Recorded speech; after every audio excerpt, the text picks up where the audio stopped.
Hello there, everybody. Again, Sherlock Holmes Stories, Chapter 2, Part 2. Um, by now, I had recovered sufficiently to play my part. But how do you know we went to Simpson's? Holmes smiled indulgently. From your boots, and from the same regularity of character to which I have already alluded. My dear fellow, Captain Capricious Capricious is simply not one of your vices. You have but one newspaper, one club, and one political party, one tobacco, and one tailor. Should you need to resort to a restaurant, you have but one, and it is Simpson's.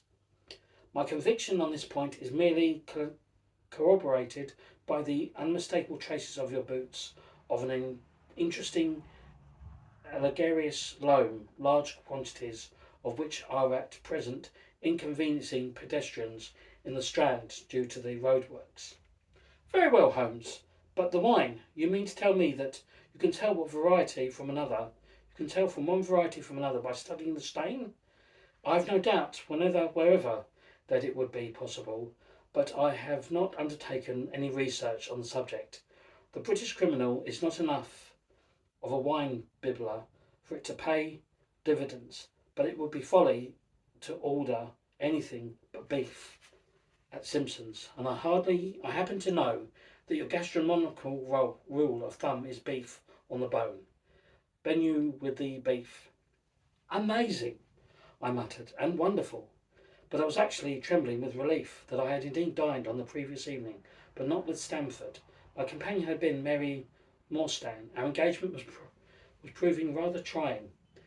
Quite apart from the various tedious financial questions on which I need not dwell, I was practically speaking in the position of a man maintaining two households. True, Holmes had retreated from position of extreme displeasure which he had adopted on learning my intention to wed, but the matter was never spoken of between us. Indeed, Mary's name was never mentioned, and I felt there was a trade agreement that the whole question of my nuptials should simply be ignored at 2221B Baker Street, and that was the only on this understanding that I was to retain personal greta, persona greta there.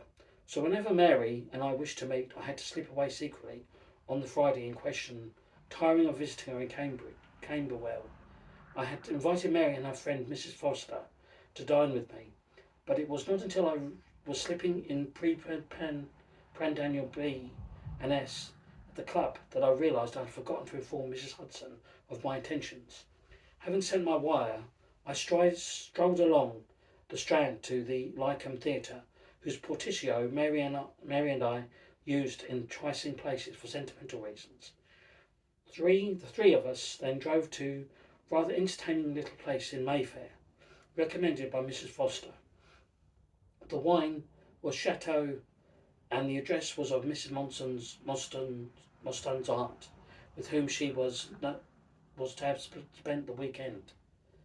Having recounted one of Holmes' rare blunders, I should have added that this sort of exercise was to him no more than a form of parlour game.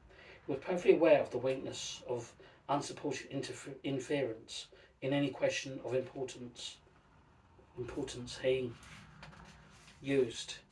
It merely was one weapon of his formidable intellectual armoury. Normal relations have been resumed. Holmes proceeded in favour with me that the mixture of ironic observations, gentle chaffing, and pontifical dictae which made up his conversation, evidently he was in good spirits. I felt this must spell some success in his investigations. With what this might be, I knew he would reveal in his own good time, and I made no attempt to question him. Having finished my meal, I went to the fireplace to light a cigarette. As I blew out the match, I heard Holmes groan. I looked up at the mirror. He was standing at the bay window, facing out. His figure rose tall and dark against the sunlight streaming into the room. What is it, Holmes? What's the matter? He whirlwind round towards me. His features, I noticed, with a thrill of horror, was ashen and drawn. I turned to face him, deeply shaken by the sudden crisis. Holmes? His look was one of sheer despair. He spoke steadily enough, though I could see it cost him an effort. Can you spare an hour or so just now, Watson? Of course, but then get your hat and coat. A few minutes later we were walking briskly up Baker Street and into York Place. Whatever had been so dramatically affected my friend had presumably been visible in the street, but the scene Holmes had presented no sinister, unusual aspect to my eyes. Holmes strode straight ahead, as if blinkered. At the corner of Melbourne Road, this attitude led to a collision with a passer-by, as a result of which Holmes dropped his stick. As he bent to retrieve it, I was truly astounded to hear him utter an oath. I say, Holmes, what on earth is? Not a word, Watson, but if you love me, stick close. With that, he rushed out into the street and hailed a passing cab. Paddington Station, driver, and there's a guinea for you if we were there in 5 minutes. Duly impressed, the Jarvery crackled his whip, and we sped away, soon merging into the streaming traffic of the great highway. But no sooner had we reached the Edgware Road than Holmes sprang to the trap. Driver, my friend was in error. The station we want is Euston. I'll double the guinea if you can get us there in time.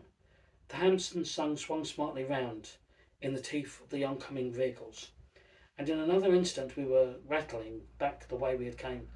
But if I thought that Holmes' repertoire of surprises was now exhausted, I was sadly mistaken.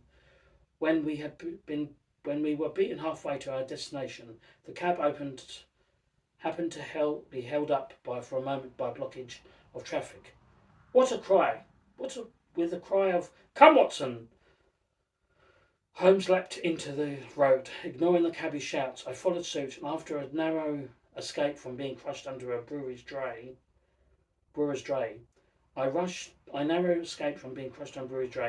I reached safety just in time to see my friends disappearing into the Portland Road railway station.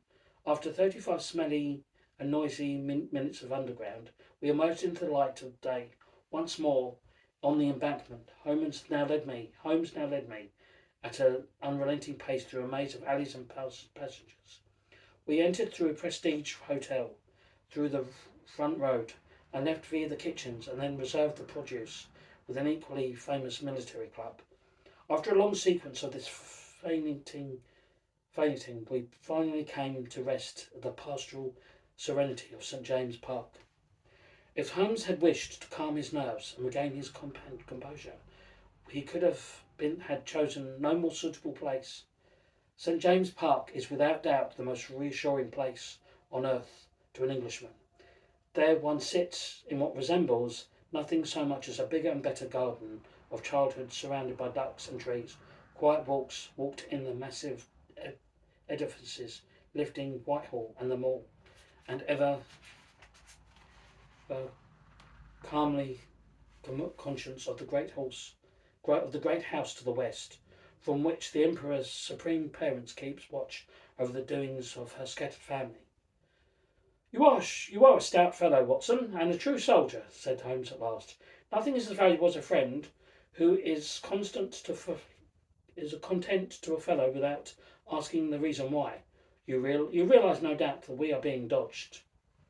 I thought as much. By whom? Can you not guess? Not I.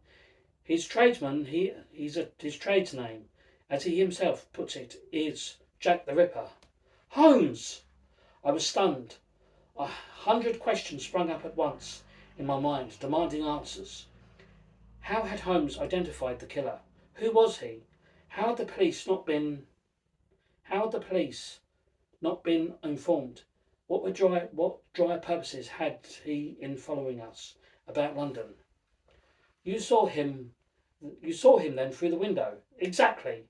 But where was he, Holmes? You've noticed that one of the houses, almost opposite our rooms, we have been standing empty for some time. He was there at the first floor windows. I happened to glance over, and there stood the very man who was at that moment uppermost in my thoughts. It was as you may imagine, an unpleasant surprise. He was watching our rooms, Watson. He was watching our rooms, Watson. Well, he must have known that I am on his trail. It is a major setback. I had hoped to have the advantage of him, to know and not to be known. No doubt it was in vain. Hope with such a man, but I shall have my way of my what I shall have my watch. I will have no watch. Sorry, but I shall have no watch my step. I will have to watch my step very carefully. I do apologise. But I shall have to watch my step very carefully from now on. We are dealing with one of the three most dangerous criminals in Europe. But who is he? I broke out impatiently. Who is Jack the Ripper? Holmes was silent for a moment. Then he shot a glance at me. You have probably never heard of Professor Moriarty. Never. Aye, there's a genius. Aye, there's the genius, and the wonder of the thing. He laughed bitterly. The man perverts London, and no one has ever heard of him. That's what puts him on a pinnacle in the records of crime. In those annals, eminence is measured. That's what puts him on the pinnacle of the records of crime. In those annals of eminence, he is measured not by how many people are aware or of him or of one, but by how few. Notoriety is sure a sign of incompetence. It is a point which generally missed by the public and the press alike. Mention great criminals, and I think of such men as Palmer and Peace. But Palmer and Peace was hanged. The truly great criminal remains unknown. His deeds float free of him, unattached like natural events. The perfect crime exists. Watson, the perfect crime exists, Watson, but a necessary concatenament of its perfection is that we do not know who committed it. If we did, we should recognise behind many perfect crimes a year the hand of the perfect criminal, Professor Moriarty. What has he done then? His career has been extraordinary. He is of good birth and excellent education, endowed by nature with a phenomenal mathematical faculty. His career has been extraordinary, and he is of good birth and excellent education, endowed by nature with phenomenal mathematical faculty. At the age of 21, he wrote a treatise upon the binomial theorem, which had a European vogue. On the strength of it, he won the chair of mathematics, and at one similar university, he had to all appear in. On the strength of it, he won chair of the mathematics at one of our smaller universities, and had to all appearance a brilliant future ahead of him. Then, quite abruptly, he resigned his post and vanished into carefully cultivated obscurity. Holmes paused, as if to marshal his thoughts into a subtly cogent form. I waited in silence, knowing better than to try and prompt him. For some years now, he began, I have been conscious of some power behind the common criminal, some complex organising intelligence. It revealed itself in many ways. Most of them seem insignificant, but together forming quite a remarkable pattern. One would come across a gang of low class roughs executing a robbery which could have been planned. A convicted murderer, hours away from the hangman, steadfastly refuses to yield up the information that would implicate others, and his widow later receives a large sum from an anonymous benefactor. Another criminal is induced to a peach, and the whole gang is taken. Not one escapes the net, and yet the informant is found floating in the Thames a few days later. As soon as I perceived the pattern and reached its meaning, I bent all my energies in an attempt to identify and bring to justice the mysterious agent behind these diverse effects. Only then I appreciate the skill with which he had woven his web. It is a masterpiece of duplicity, Watson. He has created a nightmare world that parallels our own, but with where paths lead nowhere. Words mean nothing, and no one is what he appears. Do what I would, do what I would could not get the evidence to convict the professor in a court of law. You know my powers, and yet this man, I had to acknowledge my intellectual equal. My horrors at his crime was lost in my admiration at his skill. And that is part two. Part three of chapter 2 will be next week. I hope you're enjoying this. I know I certainly am. Anyway, thank you very much for watching, and I shall see you all next week. Bye bye for now.